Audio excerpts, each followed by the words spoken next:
नमस्कार साथियों, आज मैं मधुबनी शिक्षा संघ के उपाध्यक्ष से आपको मिलवाऊंगा और जानने की कोशिश करूंगा कि अभी जो बिहार में गतिविधि चल रही है शिक्षा को लेकर के, खास तौर से क्योंकि इन लोग की कुछ अपनी परेशानी है और आज मैं वही शेयर करने आया हूं और आप तक पहुंचाने की कोशिश करूंगा। दोस्तों, ये नूर आलम साहब हैं, मधुबनी शिक्षा संघ के उपाध्यक्ष है। तो आज मैं इनसे कुछ सवाल पूछूंगा और ये बहुत बेबाकी से जवाब देंगे, क्योंकि आप लोग इनको पहले भी देखे होंगे, कई बार आते रहते हैं, क्योंकि ये बहुत एक्टिव मेंबर है शिक्षा संघ के।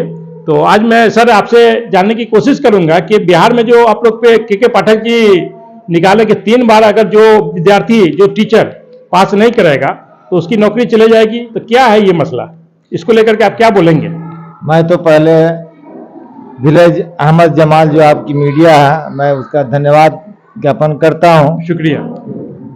रही बात हमारे एसीएस के पाठक जी के द्वारा जो चिट्ठी निकाली गई है, तो हमारा देश जो है वो लोकतांत्रिक है और यहाँ संविधान से जो है ये देश चलता है। और इस देश में 4 पिलर हैं, जिसमें एक पिलर हमारे मीडिया वाले भाई भी हैं। बिल्कुल बिल्कुल, है ना।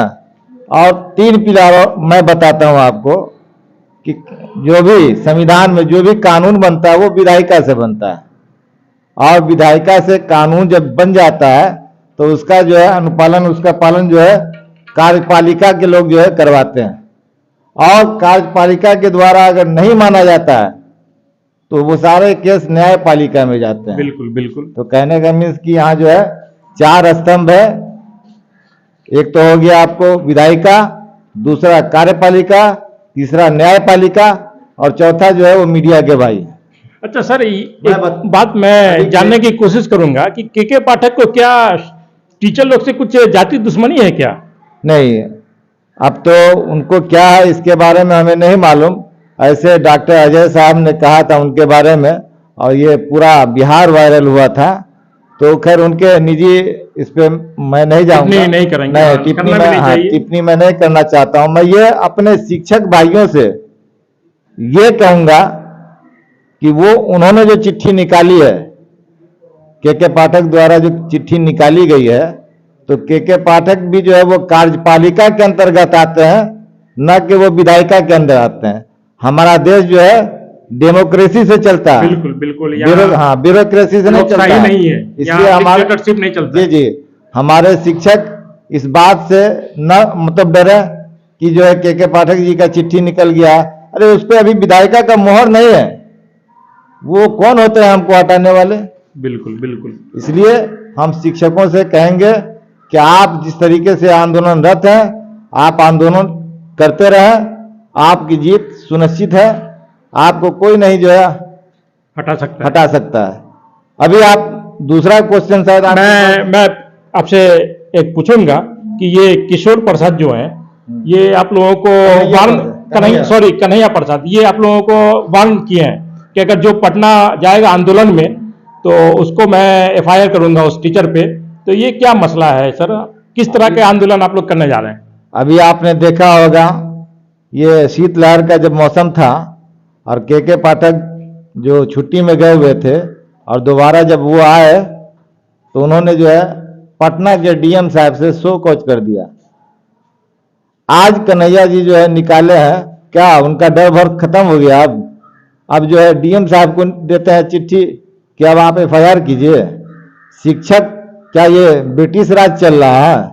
अपनी मांग को लेकर अगर पटना जाए, किस तरह की मांग है आप लोगों की? पटना में क्या करेंगे आप लोग? अभी ये किससे मिलेंगे? अभी ये सक्षमता परीक्षा इन्होंने निकाला है, तो क्या शिक्षक कोई 50 साल का हो गया है, कोई 55 साल का हो गया है, लोग जो है कोई 20 साल से खट रहे हैं, कोई 25 साल से, कोई 22 साल से।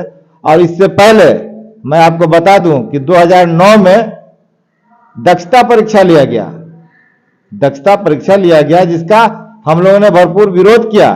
लास्ट में कोर्ट ने, हाई कोर्ट, माननीय हाई कोर्ट ने कहा कि नहीं, आप लोगों को एग्जाम देना होगा। तो हाई कोर्ट के कहने पर हम लोगों ने एग्जाम दिया और सभी हमारे शिक्षक दक्ष हैं। उसके बाद 2014 में जो टीटी की बहाली हुई तो वो लोग आए दक्ष। जी बिल्कुल, दक्ष हैं। अब कब तक आप एग्जाम हमसे लेते रहिएगा? दूसरी बात, एग्जाम लेने का एक अलग जो है अब तो इतना लंबा आप लोग का एक्सपीरियंस हो गया कि आप लोग तो बच्चे को ऐसे ही पढ़ा सकते हैं। एग्जाम लेने का एक अलग ही जो है होता है, हर जगह विभागीय एग्जाम होता है। आपने कभी सुना होगा, अभी कुछ दिन पहले बहुत सारे ऑफिसर्स का जो है एग्जाम हुआ है। सबका होता है, प्रमोशन के लिए और होता है, सैलरी हमारे इंक्रीज के लिए होता है उन लोगों का। नियमित शिक्षकों का भी हुआ है, उसमें कौन पास हुआ कौन फेल हुआ किसी को पता चला? नहीं, किसी को पता नहीं चला। कोई नौकरी से निकला? कोई नहीं निकला। आप इस तरीके से हम लोगों को बेइज्जत करते हैं। आपकी मंशा साफ नहीं है और आपकी ये मंशा है कि किसी भी हाल में हम नियोजित को हटा दें। ये नहीं चलेगा, ये नहीं चलेगा। दोस्तों, मैं एक बात अपने चैनल के माध्यम से कहना चाहता हूं कि शिक्षा और स्वास्थ्य समझिए कि ये बैकबोन है। ये सरकार चाहती है कि ये दोनों बिहार में अच्छी तरह काम करे। तो हमारे नुरागम भाई थे, ये कह रहे हैं कि हम लोग बहुत सक्षम है पढ़ाने के लिए, लेकिन सरकार का क्या मंशा है इन लोग के साथ। तो ये लोग पटना जाकर के आंदोलन करना चाहते हैं, लेकिन इन लोग को एक वार्न किया गया है कि अगर जो भी शिक्षक जाएंगे तो उस पे FIR होगा। लेकिन इनका कहना है कि हम लोग उससे डरने वाले नहीं हैं, हम लोग जाएंगे ही और हमारी जीत होगी। हमारे जितने भी टीचर हैं इससे उनकी भुड़की से डरे नहीं।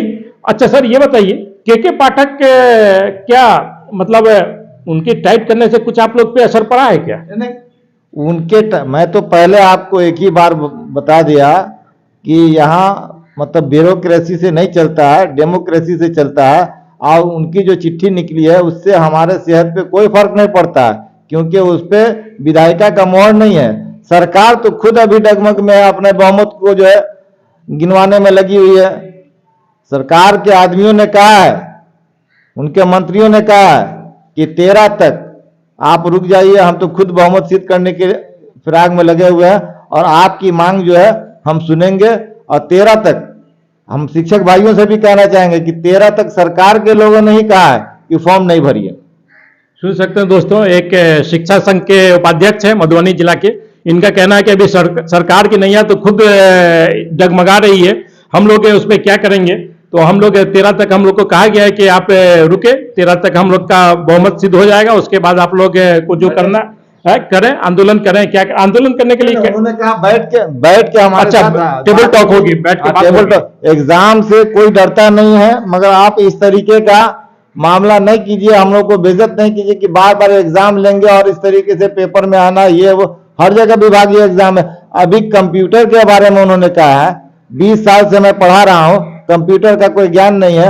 आप कहते हैं कि कंप्यूटर पे एग्जाम देना होगा, तो बहुत सारा मसला है। 1100 रुपया आपने फीस रखा है, विभागीय एग्जाम में तो पैसे का कोई मामला नहीं है, आपने 1100 रुपया फीस रख दिया।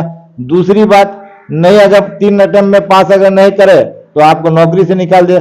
हम 60 साल के लिए आए हैं, ये पता होना चाहिए। और मैं बार बार बोल रहा हूं कि ये कार्यपालिका के लोग हैं।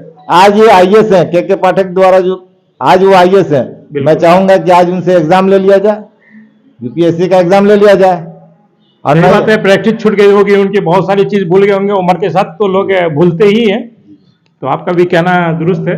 तो इस तरीके से बेइज्जत करके जो है हम लोग को, लेकिन इससे एक समाज, ये जो सरकार बार बार आप लोग को इस तरह की बात कह करके उलझाती है, आप लोग को डराने की कोशिश करती है, इससे समाज में आप लोग के अच्छी छवि भी नहीं जाती है कि सरकार पता नहीं क्यों टीचर को इस तरह बिहेव करती है और दूसरे डिपार्टमेंट को तो ऐसे नहीं करती है वो, क्योंकि वो भी सरकारी नौकरी में है। देखिए ऐसा क्यों होता है? देखिए, ये तो माननीय मुख्यमंत्री जी का सवाल है, माननीय मुख्यमंत्री समझेंगे। और रही बात शिक्षा की, पहले आपने देखा होगा एक मठ के नीचे, एक पेड़ के नीचे गुरुजी बैठा करते थे और बड़ा आदर और सम्मान हुआ करता था। अब जो गुरुजी का सम्मान नहीं होता, उसकी वजह है कि यहाँ विद्यालयों को वित्त से जोड़ दिया गया। और वो वित्त जो है यहाँ के या कोई भी जो है बिहार के HM के हाथ में होता है।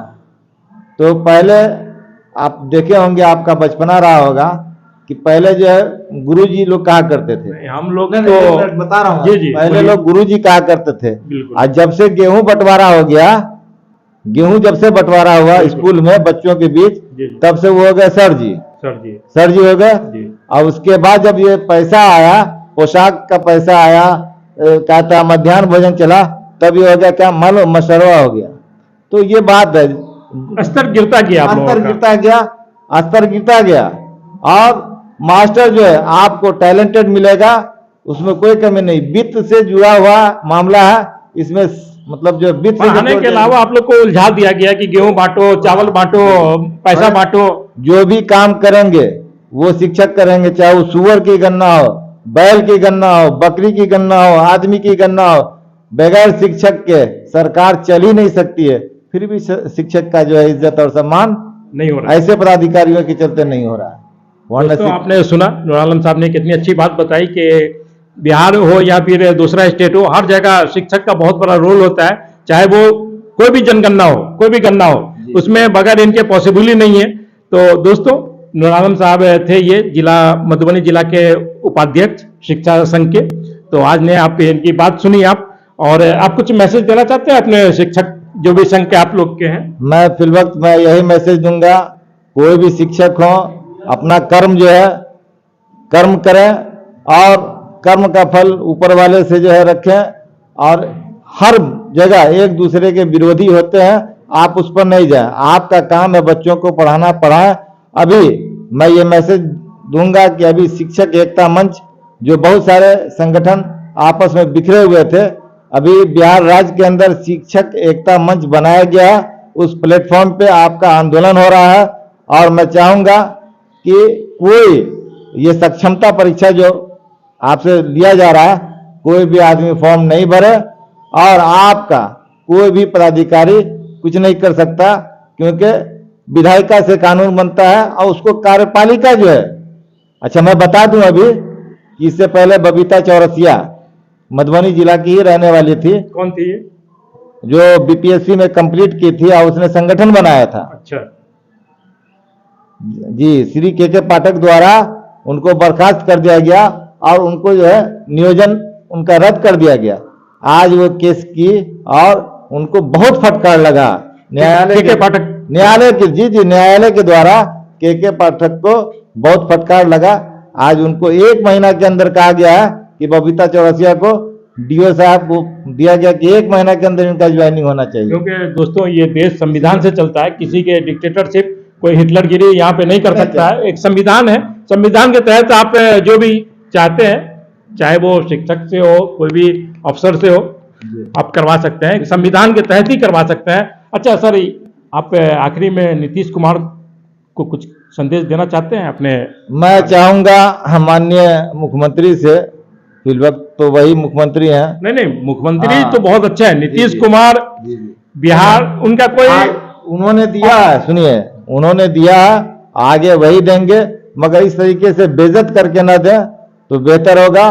और सभी शिक्षक से मैं यही ऐलान करना चाहता हूं कि फॉर्म कोई नहीं भरे, 3 स्टेप दिया गया था, अब आपको 4था स्टेप दे दिया गया। आपके संगठित होने के डर से एक चिट्ठी निकली है विभाग से कि हो सकता है कि कोई बीमार हो, कोई बाहर हो, कोई कहीं है, तो आपको 4 टर्म जो एग्जाम में बैठने के लिए दिया गया। पहले 3 टर्म था, जब आपने फॉर्म नहीं भरा तो आपको 1 टर्म बढ़ा दिया गया। कहीं ना कहीं आप संगठित हो गए। अगर आपको फॉर्म भरना भी हो तो आप पहली मर्तबा संगठित जो संगठन कह रहे हैं बात मान लीजिए, आपके पास तो 3 स्टेप और बाकी है। मैं चाहूंगा कि कोई आदमी फॉर्म नहीं भरे। ठीक है, बहुत बहुत आपका धन्यवाद। ठीक है दोस्तों, ये थे नूर आलम साहब, मधुबनी जिला के उपाध्यक्ष शिक्षा संघ के। आपको इनकी बात कैसी लगी? जितने भी टीचर हैं, मैं उम्मीद करता हूं कि इनकी बात को सुने और जो ये कह रहे हैं इनसे संपर्क भी कर सकते हैं आप लोग। ठीक है दोस्तों, ये वीडियो आपको कैसी लगी? मैं अहमद जमाल अपने चैनल पे आप सभी लोगों का स्वागत और इस्तकबाल करता हूं दोस्तों। फिर मैं मिलता हूं किसी नई जगह पे, किसी नई वीडियो के साथ।